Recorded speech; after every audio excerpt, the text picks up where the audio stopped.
Hi everyone, so the last few days on stream I was playing this super fast UE Multishot setup here and also upload my 37-second GR100 clear. I've been farming this tier very quickly, most importantly to gear up my Demon Hunter very fast, and Multishot is one of the best ways of doing that. To get this out first, Multishot versus God Demon Hunter, they are pretty much equal when it comes to their overall efficiency. You can have pretty fast runs with Multishot because it is insane AoE clear. And on the other hand, God Demon Hunter probably is a bit better in those really bad, really long rifts where you have to go through like 5 floors because they have a bit more movement speed. So in the end, it's kind of up to preference, but I've been really enjoying my time with this build and a lot of people are asking me about it. So I wanted to make a little update on the guide. As you can see here, these runs are extremely fast and on average I can clear these GR100s in around 50 to 90 seconds. So I guess the average time is something like 70 seconds, 60 seconds or so. So it's pretty close to like 1 minute per run. And I can do upwards of like 35 runs an hour if I keep my downtime low. So like this, you can farm up like 500 Forgotten Souls per hour or so, a bit more than 1 primal drop per hour. And you can gear up your Demon Hunter extremely fast. And due to the very high movement speed, I'm actually able to get through those bad maps quickly as well. And I'm gonna show you how it works. So here's the setup that I was using, and essentially I just removed a lot of defenses and damage for extra speed. So if you know the regular Multishot speed variant, I had that on Maxroll, for example, or for some old guides. Usually it's a bit more slow paced, and I decided to try to make it as fast as I can. So the number one change I did was I put Echoing Fury in the cube instead of Dawn. Echoing Fury gives you up to 75% attack speed and 25% movement speed. So I wanted the movement speed, but the attack speed is obviously also very helpful. It allows you to stutter step and shoot a lot faster and effectively gives you more DPS than the Dawn. Dawn is nice for the consistency of Perma Vengeance, but it's not really all that required when the run is less than a minute. You can press Vengeance once and then even a second time if the run is a bit longer later on, or if you get a channeling pylon, for example. So it doesn't really have that much value. And in Season 28 in particular, you can even proc the Empowered Shrine 1 in 6 times when you start out the run. So you can actually get Perma Vengeance just from that almost. So this was the number one change here. Gives you a lot of DPS because you constantly have all the stacks. And number two is we have the Pride's Fall. Pride's Fall in general is a really good item for UE Demon Hunter because of the synergy with Captain Crimson. You get more damage reduction, but also you need this to just spam your abilities. I have Shadow Power, Shadow Glide that costs 14 Discipline, and Smoke Screen Displacement that costs 14 Discipline. And the first one you want to activate exactly once every 5 seconds. You see the buff timer. And the other one effectively as much as you can. So every like 2 or 3 seconds or so to get the tactical advantage buff for the extra speed and the 100% from the smoke screen itself. And like this you can just like run super fast even without any other nearby enemies.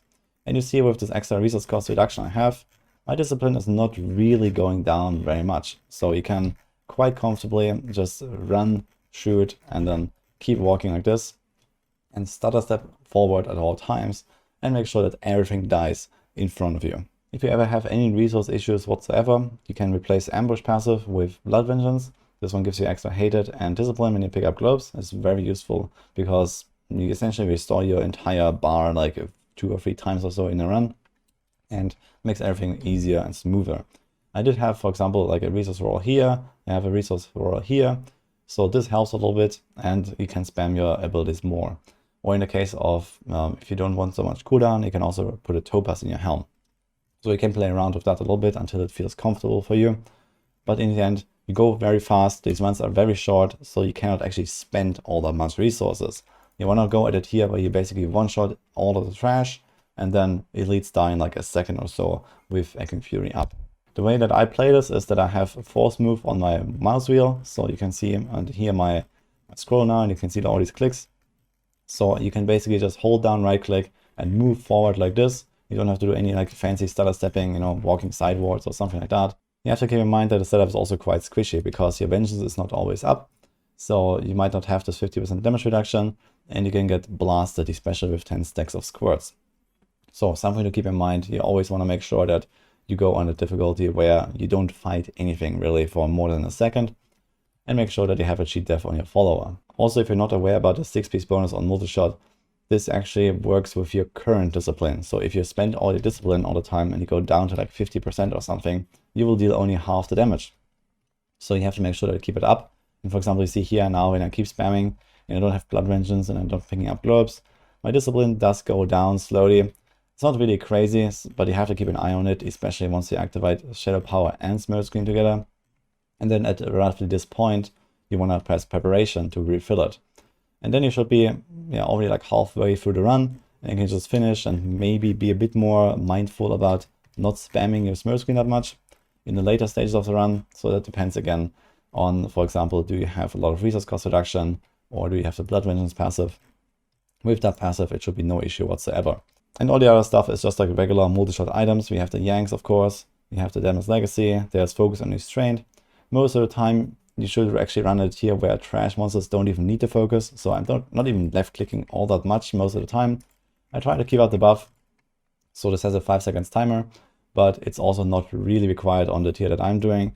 And this makes it more smooth. You can literally just like run through those big maps. And whenever you see an elite or so, you can maybe do a left click to get the extra damage. Or on the Rift Guardian, for example, you do like one and then you just shoot multi-shots. So you have that buff. If you get hit too often, you can also replace the Bane of the Powerful here with a Molten Wildebeest. But again, this setup is not intended to actually fight anything. You're not intended to take any damage. And the cheat death that you have is your best protection, really. I want to highlight that you can actually go quite a bit higher with the setup as well. So this is a GR110 speed, for example, in almost exactly the same time. But you see here, going up 10 tiers from the previous clip, stuff gets a bit more tanky and you have to try a bit harder. It's a bit more difficult the higher you go. So as the fights last longer, even just like a second or two, you elites have a chance to thunderstorm you or vortex you, or you can get hit by a spear or something like that. So you always want to adjust it here to exactly the right where you don't have any worries about dying or even about getting hit and using a Squirt's Necklace. But of course, it can move up a little bit. So as you can see here, it can still work really well, especially if you're careful and make sure you don't take any damage.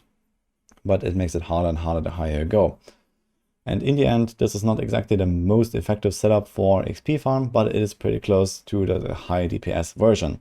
And what I did now in the Maxroll guide, I just updated it, is a little extra section here in the solo speed variants. So we have the fast AF version and we have the XP farm version. This was the previous speed setup highlighted on Maxroll, which is more tanky, more durable. It has the Dawn and has a bit more damage.